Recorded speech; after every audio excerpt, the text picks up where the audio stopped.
Hi everyone, we are at Celtic Park after an incredible afternoon, Stevie. We're going to win the league, You really must believe us. That's what was getting sung by Celtic fans today. Certainly not us two, we know far better than that. But I'm going to ask you right now, is that the performance today that convinces you even more so that Celtic are going to win the league? It does. I can't see past this team. I said last week, and I'm going to stick to that one, everyone.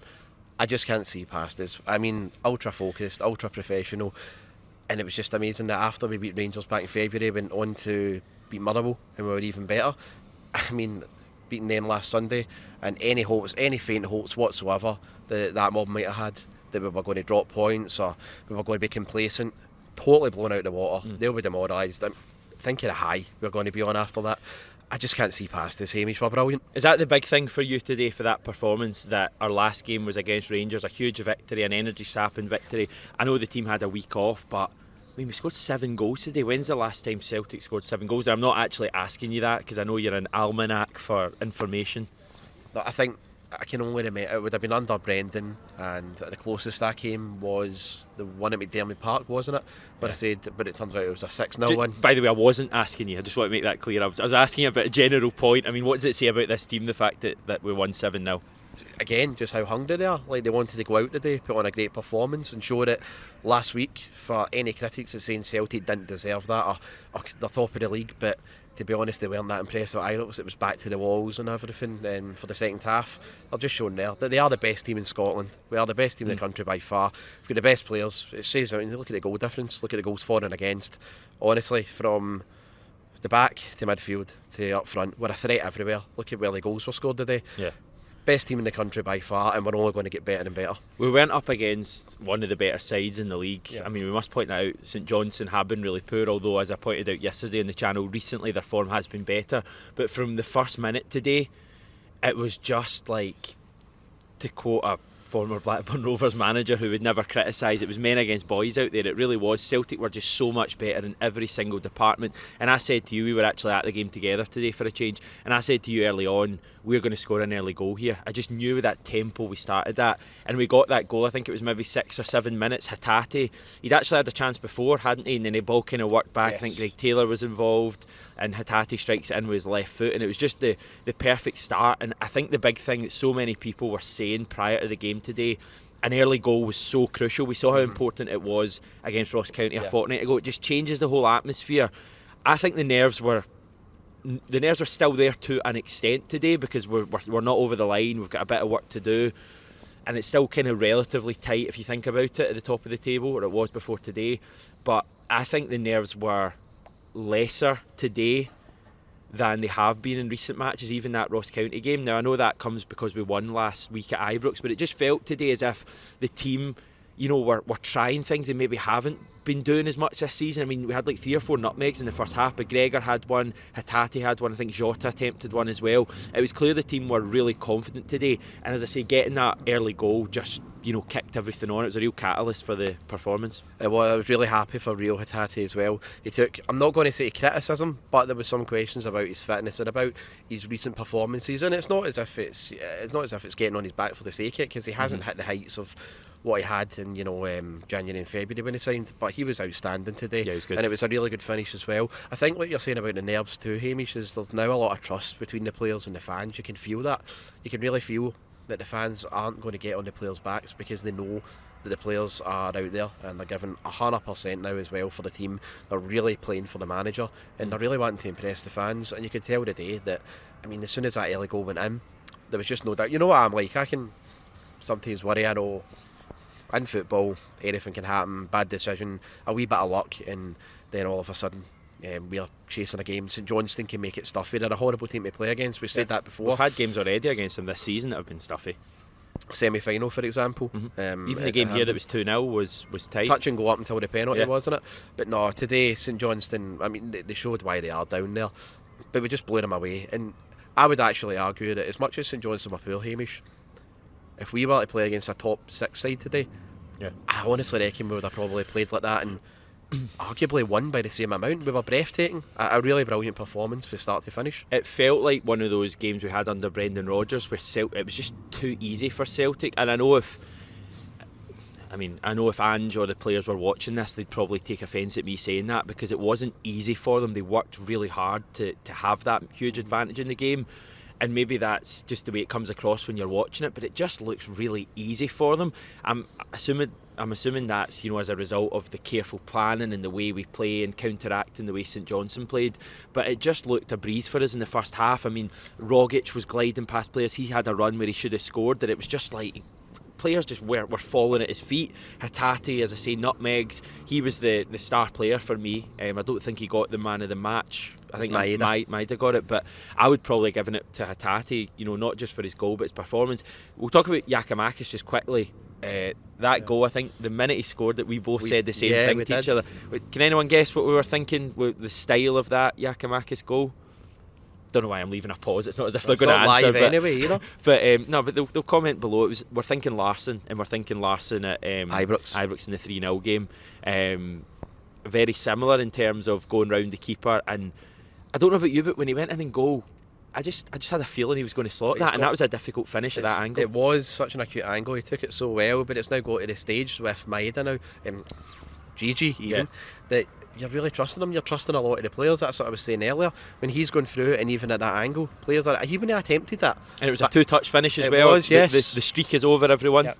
But he wouldn't have attempted that like the times last season or earlier on in the season.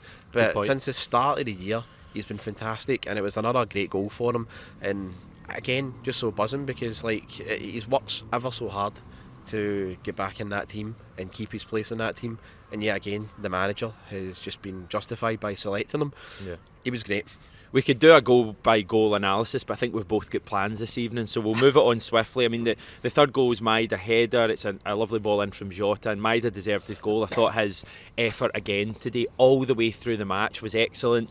Second half, Matt O'Reilly comes on at half-time for Tom Rogic. O'Reilly nets a couple of goals after Juranovic's penalty. I think that was the order, wasn't it? Juranovic got his penalty. That guy just takes penalties, as well as I've ever seen anyone. It says it all that at the game, I mean, the Celtic Park DJ had his finger on the button, because there was no doubt with JJ when he's hitting that penalty. As any time he's the most composed player we've got. I think him and Callum McGregor anyway. Yeah. Two of the most composed players in that team. The ball was barely in the net, and the DJ had the music. But that's that again. Playing. Once more, the last time I'll say it, the trust thing. It's just everyone just now believes so much in these players, and as soon as JJ was the one hitting the penalty, you just knew it was going in. It was great. And then Celtic's best player scores a couple of goals. Matt O'Reilly, for me, just unbelievable. I know he's not even starting at the moment, so that might sound daft, and I'm kind of semi-joking, but how good is that guy? I mean, that second goal he scores, curls it in, is just... I think everyone in the stadium could see what he was trying to do, and we had the perfect angle for it. We did. But nobody stood a chance at stopping him. It's funny as well, because the style of that goal was like Tom Rogic. Yeah, that's the sort of thing he would do. But yeah, he just, again, this isn't a dig at Tom Rogic, who has been marvellous for us, but when O'Reilly came on, he added a bit more energy, because you often see when a team, like Celtic in the past, I have always seen that when we go 3-0 up at half time, the second half it's usually not a drop off, but it's almost as if we're playing within ourselves. None of that today. Today was just we just overwhelmed, and we swarmed St Johnstone to the point where it was almost like, let's go. I mean, do you know what I was saying today? It almost felt like today was like the ultimate sort of advert for we never stop, and that was it. It's almost as if it's just been building onto this moment of we never stop. And we saw today that even if that game was still going on now, the players would still be running and covering everything. Oh no, Maeda's still out there. Maeda's still running about that park. Someone needs to tell him full time. But I think it's a good point you make. There's a couple examples of that late on when it was actually 7-0. One was Joe Hart taking a goal kick really quickly. Yes. And the second one was Celtic got a corner, probably 85 minutes or so in the clock, and three players ran out to take the corner quickly. I think Juranovic was one. I think Jota, played the full game, didn't he, Jota? Yes, it did. Yeah, I think he was one of them as well. Turnbull maybe the other one, and just that energy and that appetite. I mean, imagine being a St Johnstone player today. You're 5, 6, 7-0 down, and you've got these players coming on. On that subject, we've been waiting to see him for ages. Finally comes on to an incredible ovation. How did you think James McCarthy got on? Very good. The comedian strikes again. I can't believe James McCarthy get that reaction. I mean, amazing. Great to see. The Ant and Deck indeed. Kyogo. I mean, great to see him back, and should probably have had a goal. Should have had a goal, yes. He had a huge part to play with that kind of link up between Kyogo and Maeda that people are so excited about. And everybody's been been talking about the way that they're going to be interacting. Two very mobile strikers that cause defence an absolute nightmare. But what a long diagonal it was with Kyogo. Maeda's run in behind was great, and Abada's finish just icing on the cake, and it really should have been. How bad's that? Well, I'm not moaning, but we should have had 8. Yeah, I know. What about the actual reaction Kyogo got though? Just so deserved, and you can see why it was probably the loudest cheer of the afternoon. It was. You can see why everybody loves him. I mean, he's been fantastic for us. He dragged us through like December. He dragged us through that cup final. Yeah. So everybody and the fans and him have got a great relationship with each other. And here's hoping now that those injuries are all behind him. He's fully recovered and know it's good. Hopefully, GG's not out for a long time, and we've got options getting into next Sunday. But Kyogo coming back at the right time. I mean, if they weren't already terrified of us last week, and after that today, and then they've got Kyogo coming back. I know. I thought it was interesting that he didn't come on when Giakoumakis went off injured, because I was thinking, I think maybe 30 odd minutes, if that, will he put Kyogo on at this stage? I would take it from that Ange felt that he only wanted to give Kyogo maybe half an hour today, which I think is what he got. So, a week down the line at Hampden, could Kyogo start that game if Giakoumakis isn't fit? At the time of recording, we don't know the state of Giakoumakis. I think it was a hamstring injury possibly, or certainly a muscular injury, so we'll wait and see with that. I would have my doubts of whether Kyogo could start that game next Sunday. I just think Ange is going to take it slowly with Kyogo. I think he's going to learn his lessons from St Johnstone last time and Real Betis as well. I also think, sorry Hamish, but bear in mind we are playing on a Sunday. The day before that is Saturday, and that well done, mate. There's a game on the Saturday before it, so there's going to be, it's Hearts and Hibs, isn't it? Right. So, okay. So you know what I mean. Yeah. The pitch is going to be cut up, and that pitch in general at Hampden at this stage of the season is never great. It's always usually it's not in the best of states. Yeah. So you want Kyogo to be definitely 100% before he's risked for it. We do have other options here. I mean, Maeda can play through the middle. He did that today, and Maeda was just excellent. That energy. You need Maeda also like pressuring their fullbacks out in the wide areas. Yeah, it's a fair point. This might sound, I don't know, terrifying. I suppose that I think Celtic can play even better than that. I mean, I thought Celtic were just magical today. But at times I just think Celtic can even play better than that. And you're scoring 7 goals against St Johnstone. I mean, the kind of bar of where this team can get to, I think we'll reach a point with this squad and with this manager where victories like this are happening, 5-6 times a season. I mean, this is the third one we've had after, I think, Dundee and St Mirren at the early part of the season. We've had another few victories, like 4-0 Ross County could have been this kind of scoreline. But I think we're going to see more and more scorelines like today as this team gets further up to speed and gets stronger. Ange is going to make this team stronger and stronger with Europe in mind. And I keep going back to it. You look at the subs we made today. I mean, David Turnbull go back a couple of years when we signed David Turnbull, I think it's fair to say he'd be the hottest prospect in Scottish football, arguably the hottest prospect to come through a non-Glasgow team in, I don't know, a good few years anyway. And David Turnbull isn't even a starter for Celtic. We're bringing him on as a sub today. You've got Matt O'Reilly, who I think, as I've already said, is, for me, could go on to incredible things in his career. Can't get in this team at the moment. You've got Kyogo coming off the bench. Anthony Ralston can't even get off the park. And Ange is going to look to strengthen this squad. It's honestly, I mean, I know we repeat ourselves all the time, but it's scary the level this team can get to. I think, like today just showed as well, that it's always very rare that when you get to this stage of the season, you're scraping by. It's a case of anyone will do, just get the 3 points. It looks like we've had that stage in our season. Yeah. Well, that was like maybe in February and March, but also December, but yeah, I get your point. Getting to the point, and now it's almost like, okay, this team really are settled. But Ange says he wants the team to peak at the right point at the end of the season, and we're seeing we're seeing signs of that.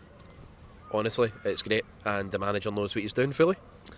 Anything else from the game? Anyone else you want to pick out? I mean, defence, they kind of go unnoticed today.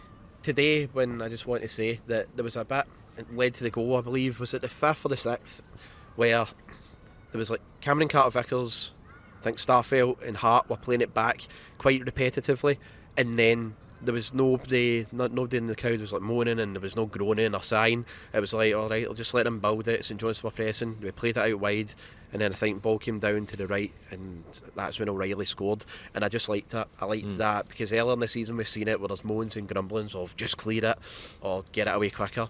The crowd and the players were both patient.